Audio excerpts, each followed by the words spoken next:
The Adult Ballet Studio is a podcast featuring conversations with the empowering voices of the adult ballet community, a world where passion has no limits and dreams can take flight. My name's Elizabeth Blossfield, and I'm an adult ballet dancer and your host. Welcome to the studio.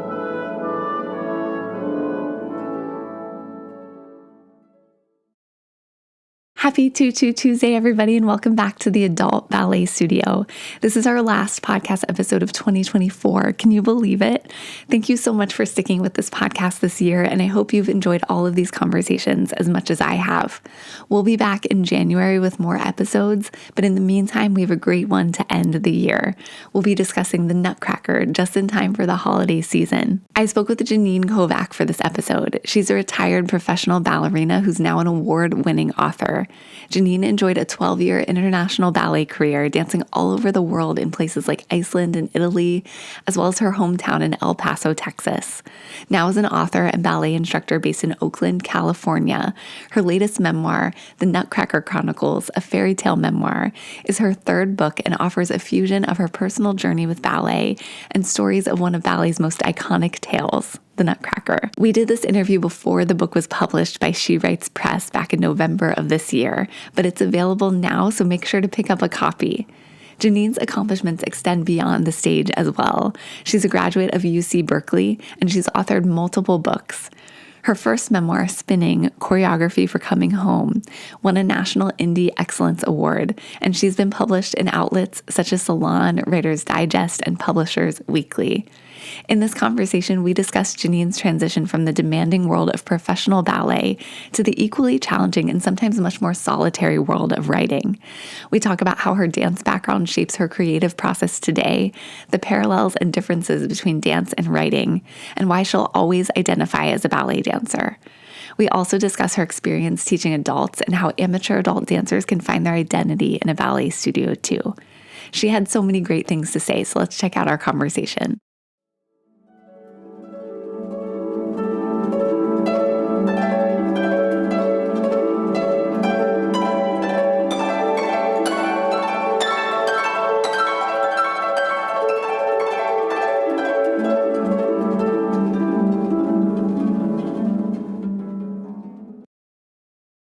Hi, Janine. How are you? Hi, Elizabeth. I'm good. How are you doing? It's great to meet you. I guess just to start off, I'm curious because I know a lot about your work, but for anyone who isn't familiar with you and your work, could you just talk about your background as a professional dancer and now, the work you do as an author? Absolutely, yes.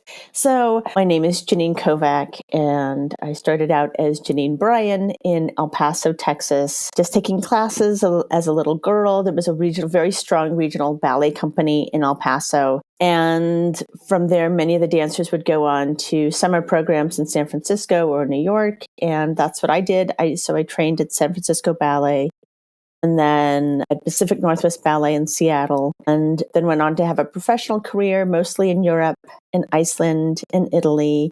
And I came back to San Francisco, and my career ended as ballet careers do. And then I married a ballet dancer. I have a daughter who's a ballet dancer, and sons who are definitely not inclined to dance as much as they are encouraged to do that.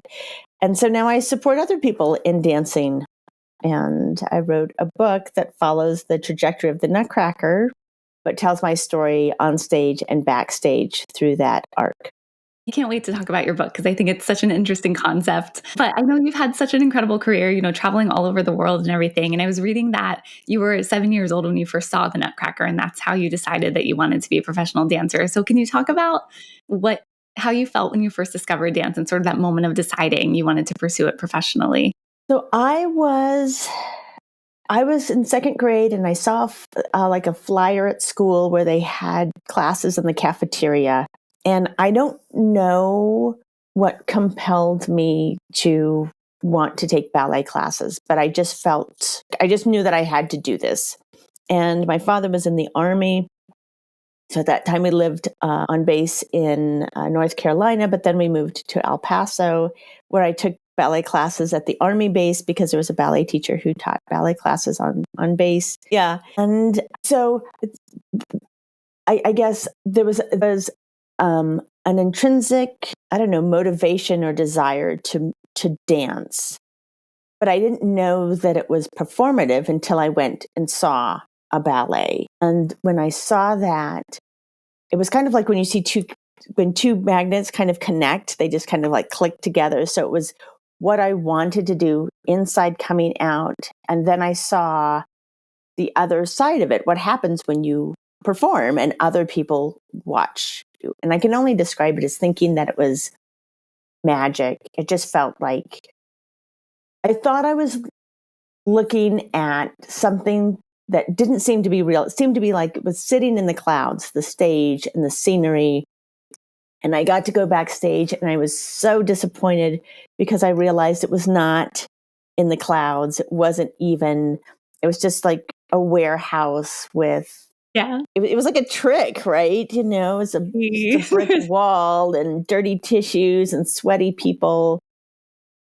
And it was so devastating. And the Sugar Plum Fairy came over to talk to me and she was all sweaty and she had all this garish makeup on. But then I realized that this light that she had given off, that wasn't fake. That was absolutely real, the joy with which she danced. And what I felt in the audience, watching her and these other dancers, that was real. That wasn't a trick. That was a real feeling. And I thought that maybe if I took classes from this Sugar Plum Fairy, who was also a teacher, as many dancers are, maybe I would figure out how to give off that light. That's so great because it is magic. You know, you see it come alive on stage. And I know the exact feeling that you're describing. I had it when I saw the musical Annie when I was like 5 years old at a community theater. And it's like, you just want to be on stage. You just want to be a part of that community and that magic that's happening. And so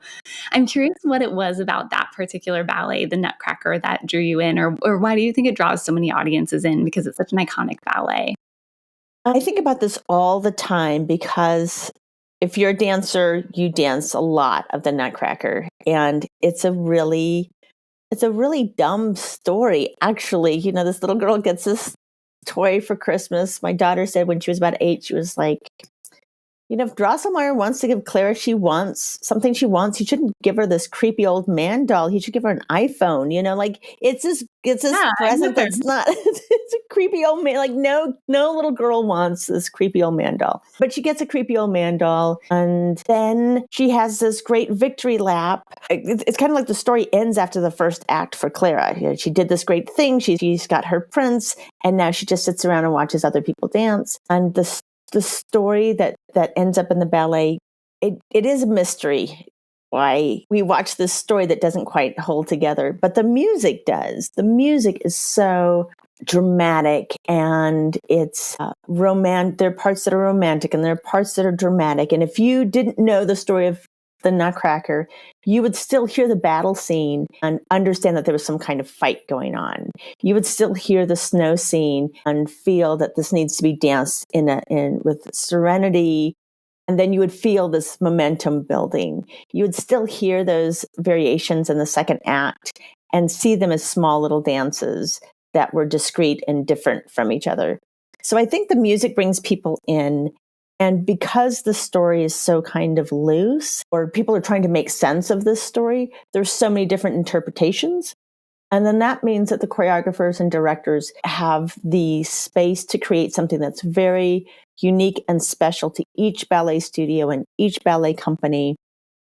And so there's a lot of freedom to put your own stamp on it. And I think that helps as people are feeling creative, creating this ballet.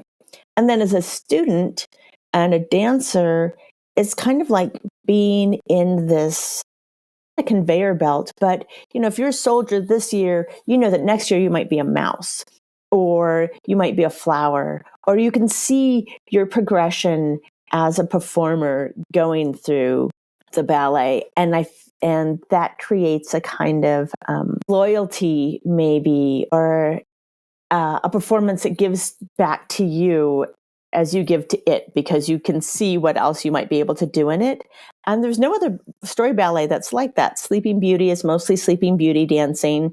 There's some little variations, but they're going to be for principal dancers. Coppelia is just the main dancers dancing. Swan Lake is just the Swan Queen mostly dancing. Even the prince doesn't get to dance so much. So I think there's just so much for so many people. And then the music brings us back. It's kind of the only holiday music that is distinctly the Christmas holiday season that is kind of secular music. So I think that's really interesting and keeps people coming back because it offers so much.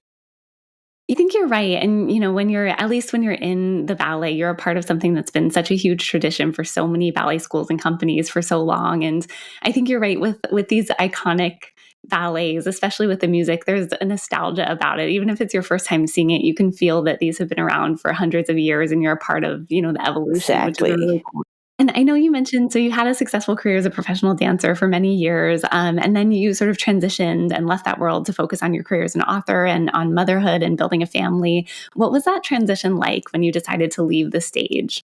Well, I didn't decide to leave the stage. I probably would have danced forever, but I had got injured in rehearsal and I wasn't able to take time off to recuperate and get to a place where I would have to, let me backtrack. So the world of professional dance is such that you audition for a company and you'll get a contract for a certain length of time. And hopefully that length of time is 8 months out of the year. That would be a really great contract. 9 months out of the year is extraordinary.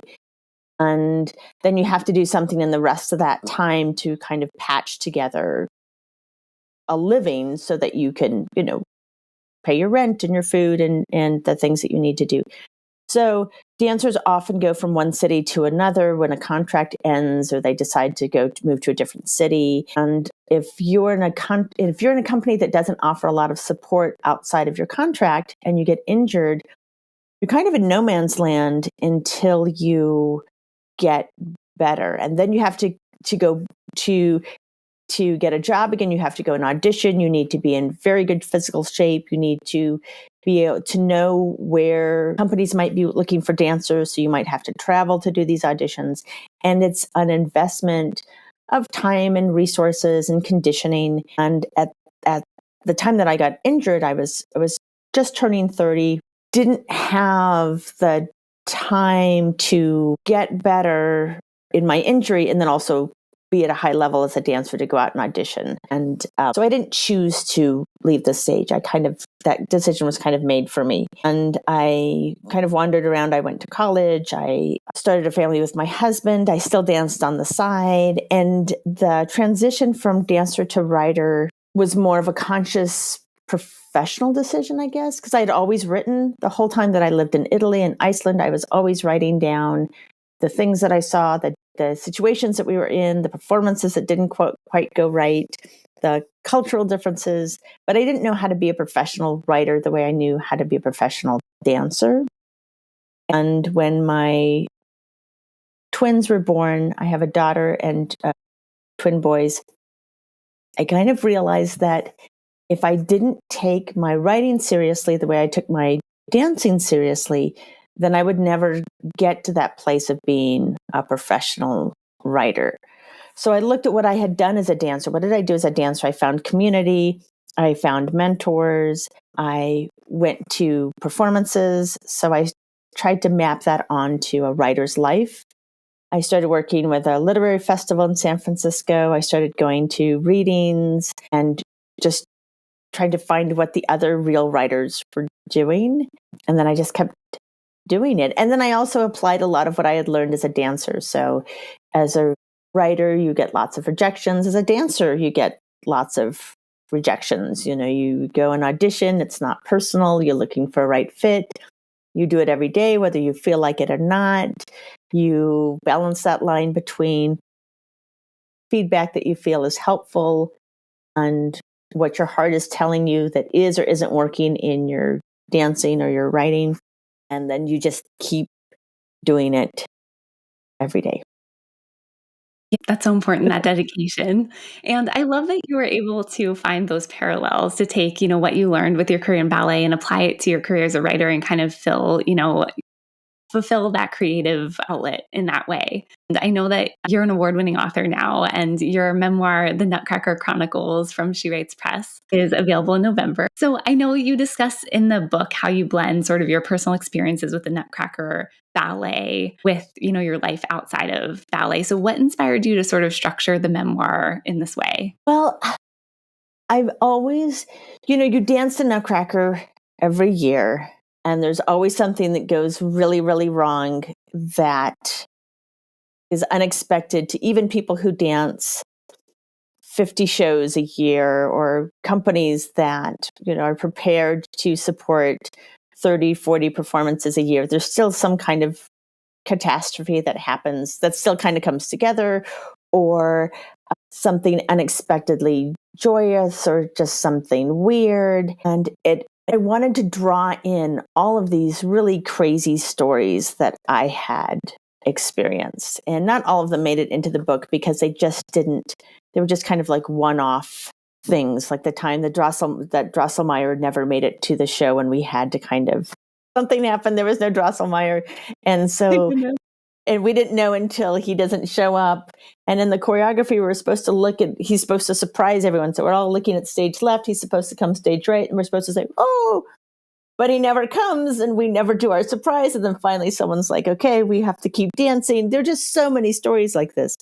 And it just, you go on tour and the bus gets a flat tire, or you forgot the costumes, or all the things that happen around live performance. And and then also my sons danced when they were very little, and my daughter is still dancing, and my husband. We just had so many stories, and I wanted people to know some of these stories. The woman that was my director in El Paso was a very talented and creative and complicated person, and she had amazing stories, and I wanted people to know about some of these stories, but they had to be tied together with some kind of narrative. Otherwise, it just feels a lot of disconnected stage mishaps. So that was kind of the structure that actually feels very similar to choreography, right? You listen to some music, there's something about the music that keeps drawing you in. You want to bring some steps to that music, but there also needs to be an arc, whether there's a story or not. And so you're looking for the pieces that are going to fit that music. And I felt very much that that's kind of what this memoir turned out to be. I had the idea of what was interesting about dancing in the Nutcracker, and what I have done as a person, like most of, you learn your craft, you do it professionally, you don't do it professionally anymore, you watch other people do it. That's like a life arc. And tying all those things together was the challenge. And then the book was the answer to that puzzle, the completed puzzle. It's such a creative way to structure a memoir like that, and to weave in all of those stories that I'm sure, so many people who are audiences of the Nutcracker wouldn't know any of those things. So it's cool to give them kind of a peek behind the scenes. And you mentioned, the dedication that ballet taught you, that you sort of transferred over into your career as a writer.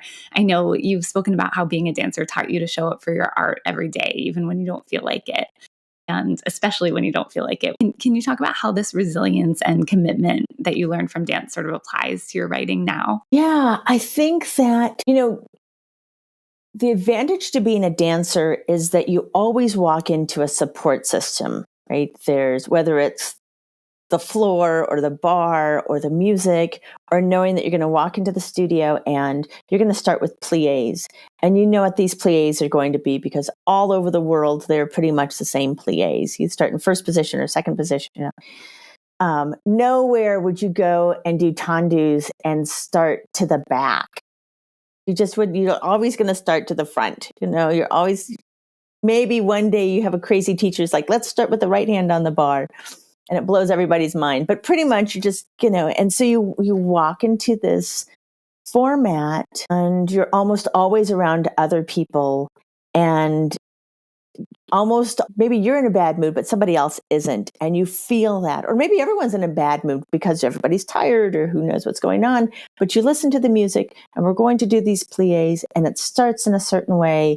And it's like, it's dancer's meditation. And that's a visceral feeling that you get because you have a body moving in space, you have music. That when you're a writer, you don't have that. So if you don't feel like writing, you can just get up and not do it. Where you would never do that in class. You would never get to Rendezvous Lair and say, I just don't. I'm out. I'm out. I'll come back and at pirouettes.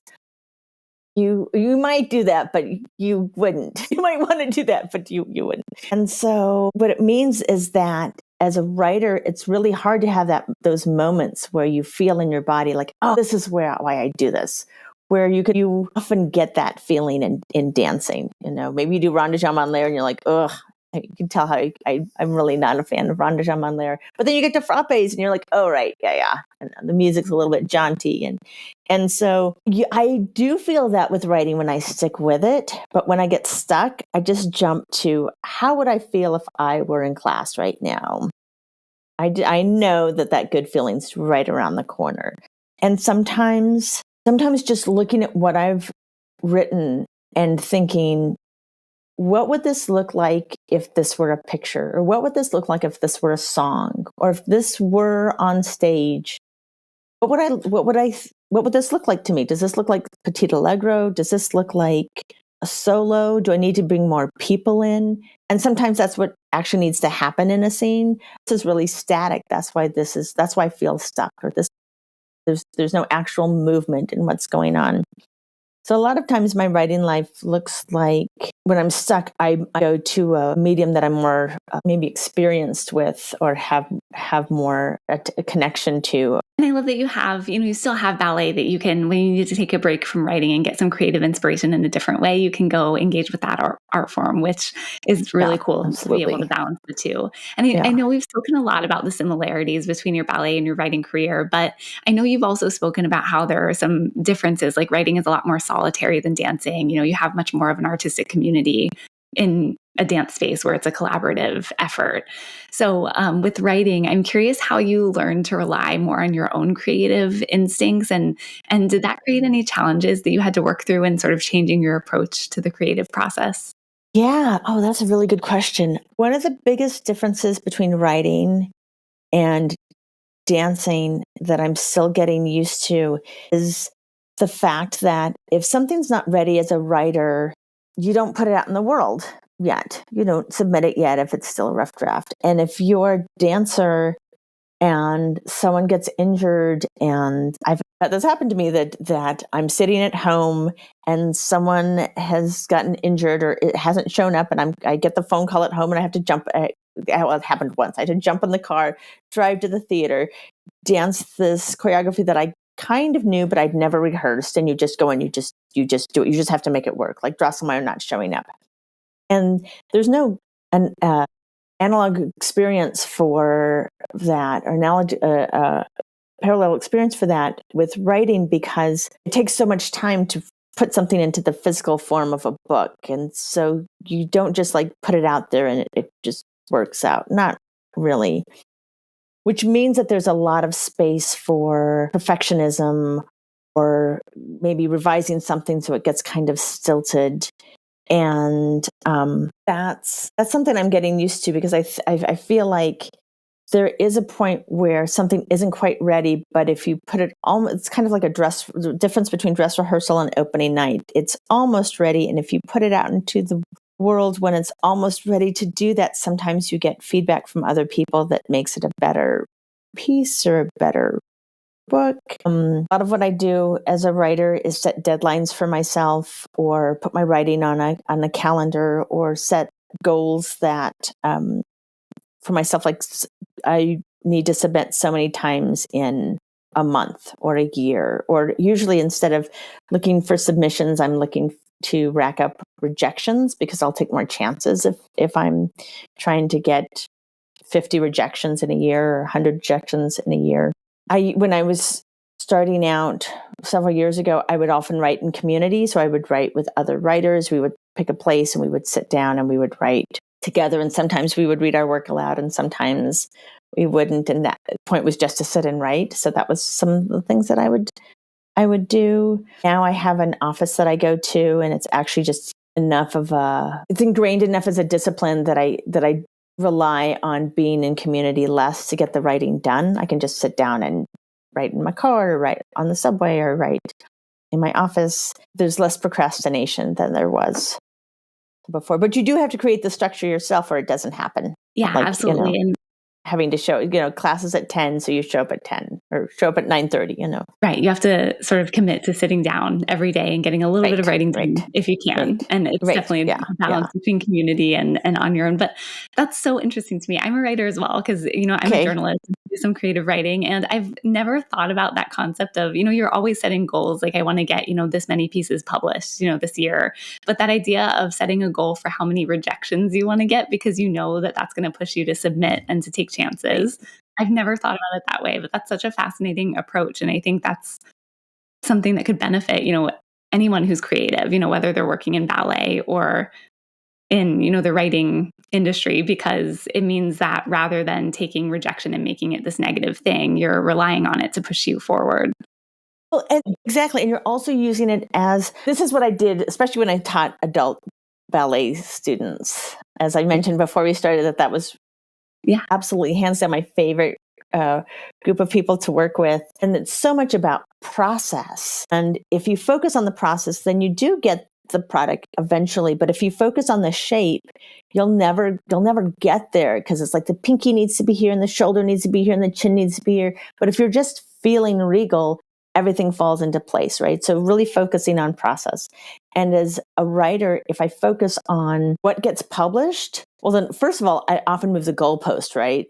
And it's like, oh, well, I wanted to get something that published that was in a more prestigious journal or had more social media shares or had was paid more than, whatever. And if I focused on the rejections, then it helped me focus on the process more and feeling like it was less personal. I would look for more opportunities to submit work. I would spend less time getting really bummed about a rejection, and moping around and feeling like it was personal. It was like, oh, okay, well, I can add this to my list because I'm trying to rack up, so many. And then a lot of times something that I thought wasn't right that I submitted anyway wasn't right, but there was like a boomerang effect. Like the editor would say, well, we don't like this, but do you have something else? And I had been, submitting enough to get all these rejections that I would have something else, or at least we started this conversation. Or they would say, well, this is kind of not ready. There was a contest that I submitted to, and I didn't get, I was like an honorable mention or something, but they still wanted to publish the piece. And they said, okay, but we have some questions or we have some things that we want you to revisit. And the end result ended up being an essay that got published in this online magazine, but also on several other contests. And that happened because of the editor conversations that we had.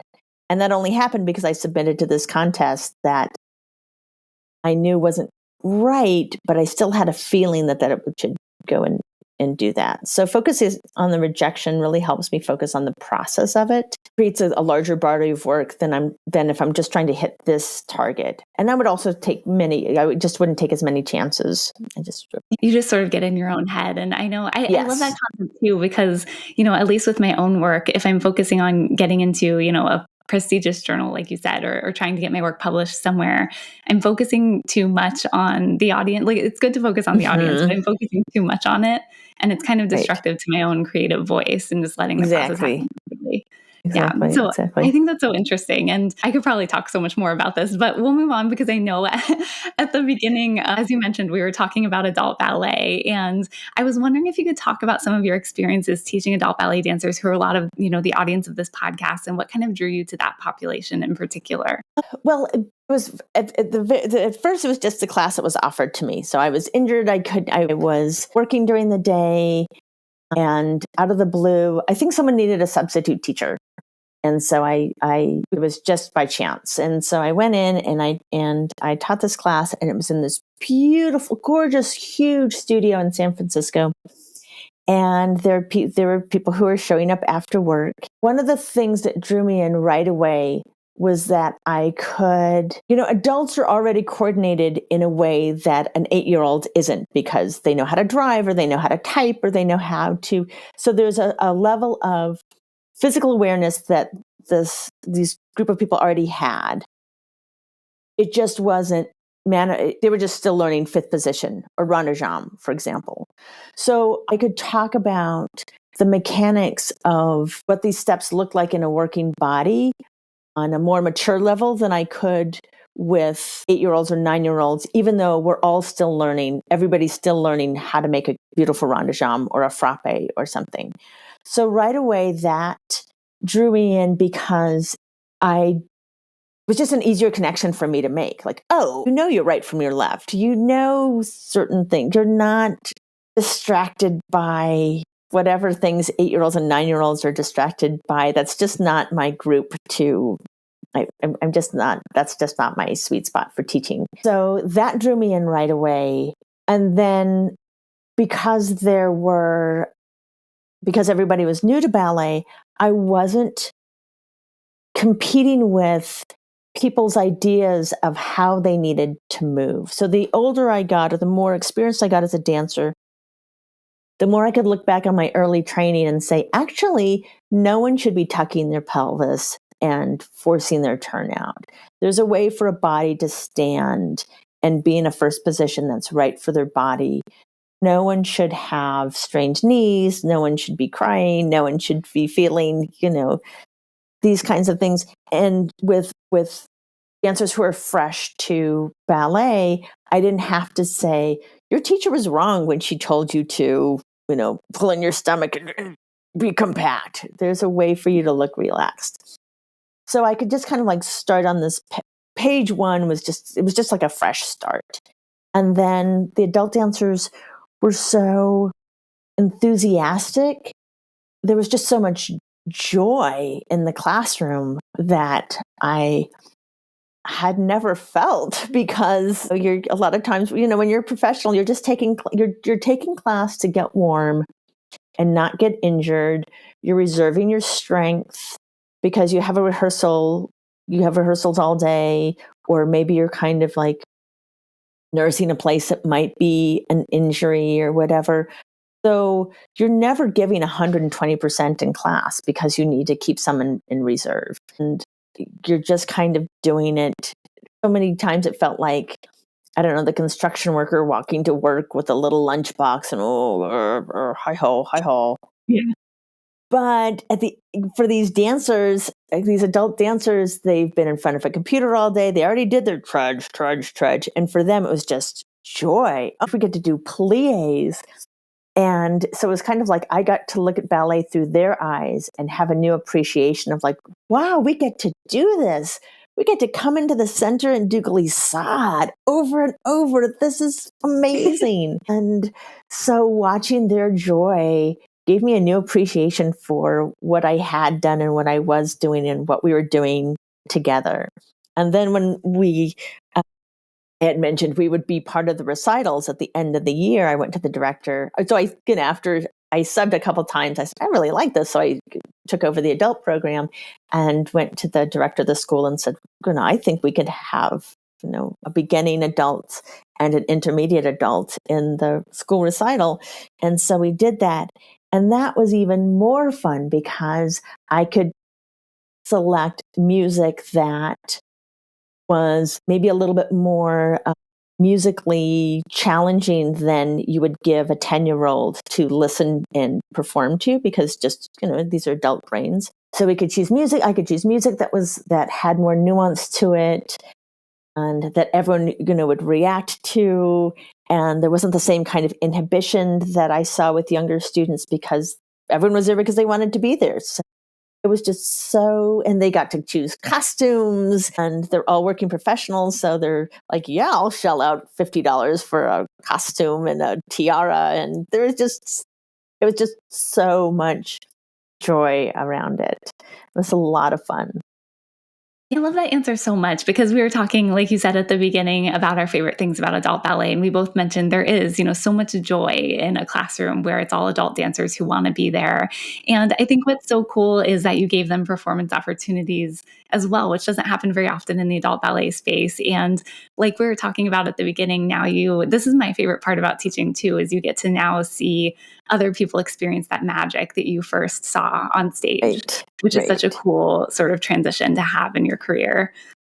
So I love all of that. And I know, I think this kind of applies to the adult population of dancers as well, because you wrote an article for Salon over the summer about how dancers sort of embrace life after they hang up their point shoes.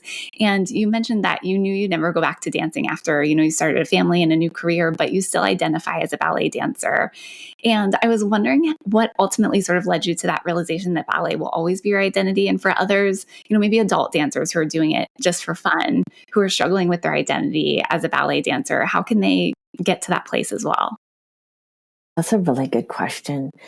Well, for many years, I decided that I was not a ballet dancer anymore because I just didn't. And again, I wasn't dancing anymore. It hurt to dance. I was also kind of really upset about the way that I had gotten injured, or the fact that I had gotten injured, and the fact that I had taken such good care of myself and had never had a chronic injury, but then I had a fall. And so I spent, I don't know, maybe even 10 years very consciously telling myself that I was not a dancer anymore. That was just not me.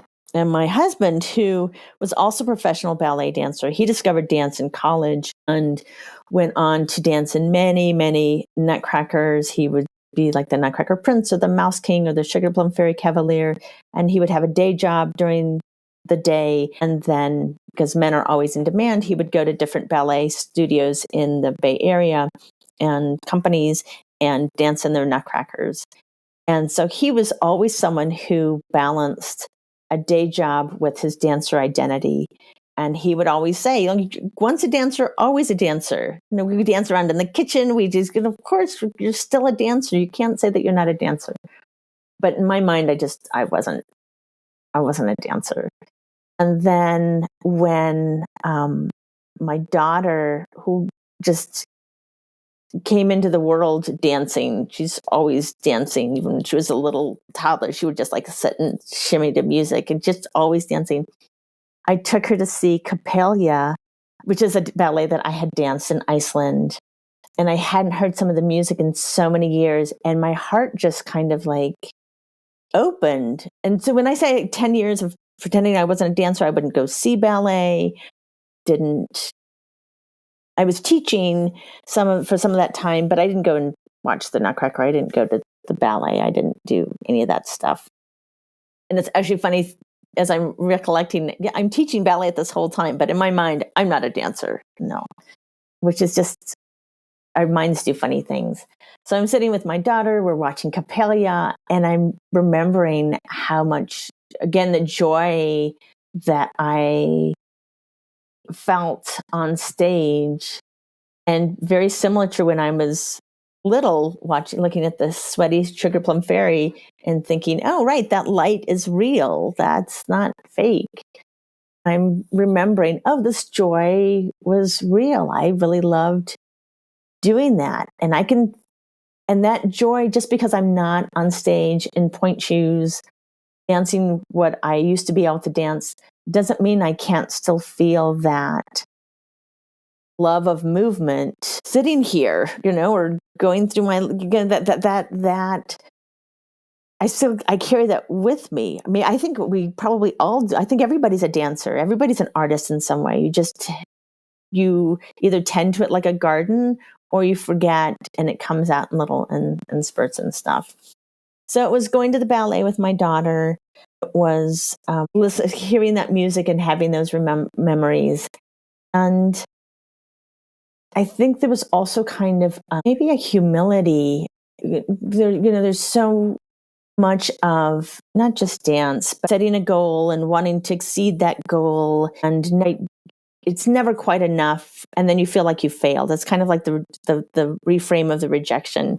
And I had to kind of look at my career and say, wait a minute, just because I didn't dance, I don't know what I wanted to dance, but what do I want to say? I want to say that a lot of success is wrapped around having ambitious goals. And I think a lot of discipline and a lot of perseverance is wrapped around the idea that if you don't have ambitious goals, then you won't succeed.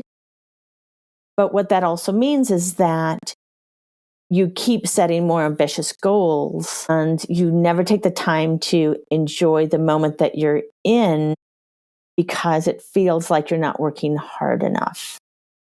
And so after I danced, I had to go back and look at my approach to how I set those goals or how I didn't achieve all of those goals and how I could still feel joy and success, even if I didn't tick off some of these boxes. And writing this book kind of helped reconcile that, looking at the other dancers that I had danced with when I was a young child and how ambitious we had been and how much we accomplished, even if we weren't dancing with the Paris Opera at age 19, the way Sylvie Guillaume did, or these other dancers that you grow up admiring, or like my daughter now looking through social media and what dancers are, and looking at not comparing myself to other dancers or other careers, and really, yes, I really loved what I did. Right?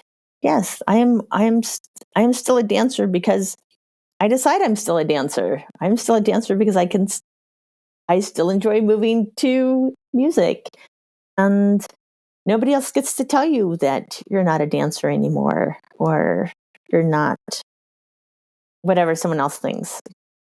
What the audience thinks of what you're doing it doesn't really matter. It happens, and sometimes you have to react to that. But what really matters is the light that you're giving as you're dancing, as you're performing, after you've written. That's the joy that you're in control of. And the audience reaction is something that is as much about them as it is about the connection, but it's not about you.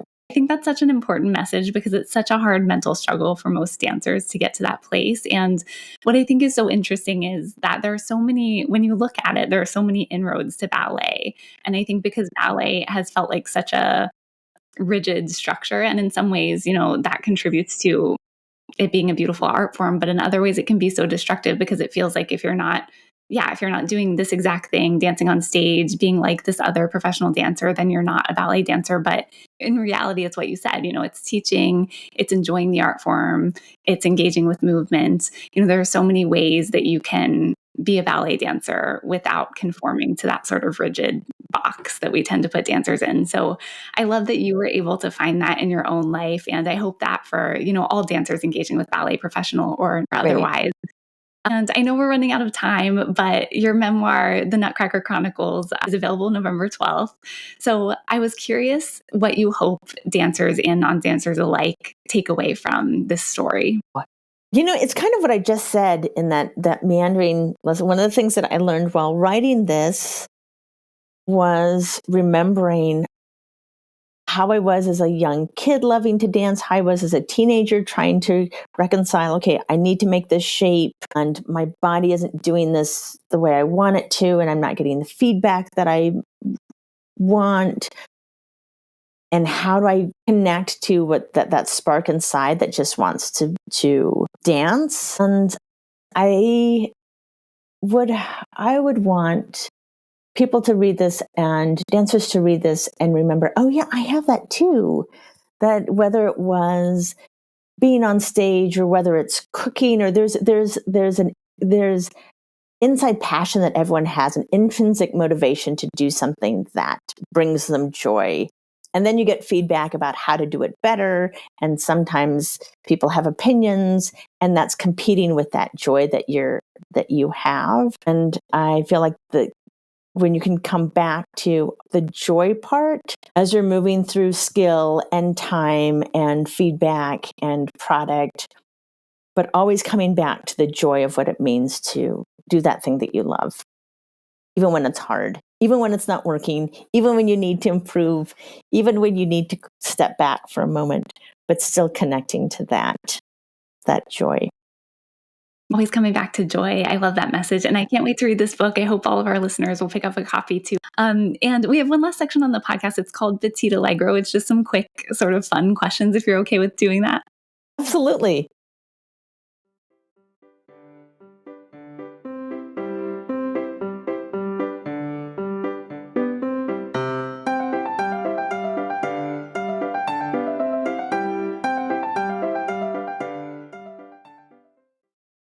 Well, I always like to ask, what's the one thing that you always had to have in your ballet bag at every class or rehearsal when you were dancing? There was a C-fold. Actually, I have it in my book because I actually have a list in my book. There's a chapter that's just a list of everything in my ballet bag. And one of the things that I always had to have was a stack of Georgia Pacific Professional Series 1-ply C-fold paper towels. And they're like a trifold paper towel. They're a little bit cushiony. They're not like the brown ones that are good for the environment because those are too thin, and those are made to compost easily, so you don't want those. But these paper towels were they're long. They're like, I don't know, like 8.5 inches long, and because they're folded, you put them in the point shoes, and they would kind of create like a paper mache layer between your toes and the inside of the box. And so I always had to have those in my stack of those. I've never tried paper towels in my point shoes, but I've heard from other dancers that they work really well. Had to be that brand of paper towel. That specific brand. And I know you've mentioned in previous interviews that, dancing 50 or so performances in a single month gets kind of boring after a while. And sometimes the dancers would find ways to make it interesting, playing practical jokes or, decorating contests or things like that. Can you share a funny backstage memory or maybe a practical joke that you have? Well, when I was in the school in Seattle, we were not supposed to do this. We got in trouble for doing this. But some of the company girls got very bored of dancing Waltz of the Flowers over and over and over. And so one of them would come up with a theme. And so we would dance to that theme. And the theme would be like beauty pageant. And then everyone would have frozen smiles, or caffeinated and you'd be a little bit jerky, or Gelsey Kirkland and everyone would be kind of pouty. And because we were in the school, we weren't privy to like the information. So you just had to kind of like hope that a company member would like whisper and let you know what it was. And that was one of the things that you think you can't see, all these little things that you do on stage, but the audience can see. So we did get in trouble for that because that wasn't very professional. And this is a major ballet company. I love it. And then the last question I always ask is, in a perfect world, what would you want ballet to look like, or what would you want it to be? Oh, I'm going to get teary. I would like every body, like physical body, to know that it belongs in ballet. I would like ballet to not look at the curve of the shin and the angle of the this, and then I would like it not to be so confined to a certain idea of body shape and line, that there would be a way to, you look at Tai Chi, and Tai Chi is movement, it is dance, and it's not confined to this shape of head and this kind of like, body frame. So I would like ballet to, I would like every single shape of body to connect to that joy of movement through ballet terms. And that's what I would want. Yeah. And for us to be like, yes, absolutely, this is dance. And I love that I can watch you dancing this, because that's dance. That's ballet. Yeah, I think those two components are so important, having access for everyone to enjoy ballet and experience that joy. And also the audiences saying, yes, this is normal. This is what our society looks like. This is what ballet should look like too. Right. Yeah, I think that's so important. That's something that I want for the ballet world as well. And I'm grateful for people like you who are advocating for pushing it forward in that way. Thank you so much for all of the work that you're doing. Thank you for writing this book. I'm excited to read it. And, for any listeners who want to connect with you or learn more, where can they find you on social media or on your website? They can find me at JanineKovac.com. And on Instagram, I am Janine-Kovac.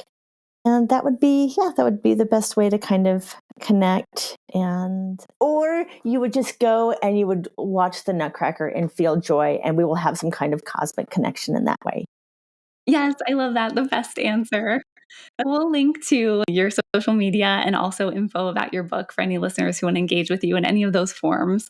And thank you so much for your time today. I really appreciate it. It's been such a joy to connect with you. Thank you, Elizabeth. And thank you for doing what you're doing, teaching adults and promoting ballet to adults. And there's just so much joy to be had when we get to dance ourselves. And thank you for having me and thinking of these questions and then what you do for all the adults who like to dance. Thank you so much. I appreciate that. And likewise, thank you for everything that you do as well. I love Janine. She was so insightful, and I could have talked to her for much longer about the writing process. I thought what she had to say was so fascinating. I hope you enjoyed hearing from her. Thanks to Janine for taking the time to speak with me, and thanks to everyone who tuned in. Her third book, The Nutcracker Chronicles, a Fairytale Memoir, is out now. Make sure you pick up a copy, and I'll include a link in the description to the book and ways you can connect with Janine through her website and social media. And that's it. That's a wrap on our final episode of 2024. Thanks again to everybody for a great year of the Adult Ballet Studio. I was able to connect with so many listeners this year and met so many people who are making such a difference in the ballet field. Your support also helped this podcast become a top 10 nominee in the arts category for the People's Choice Podcast Awards. So thank you for that. I'm honored that you took the time to listen and vote. I can't wait to see what next year holds for the podcast and for each of you in your ballet journeys. Feel free to reach out anytime with questions, suggestions for guests, or to share your story. I'm on social media at eblosfield, or you can reach me by email at theadultballetstudio@gmail.com. Happy holidays, have a wonderful new year, and happy dancing, everybody. See you at the bar.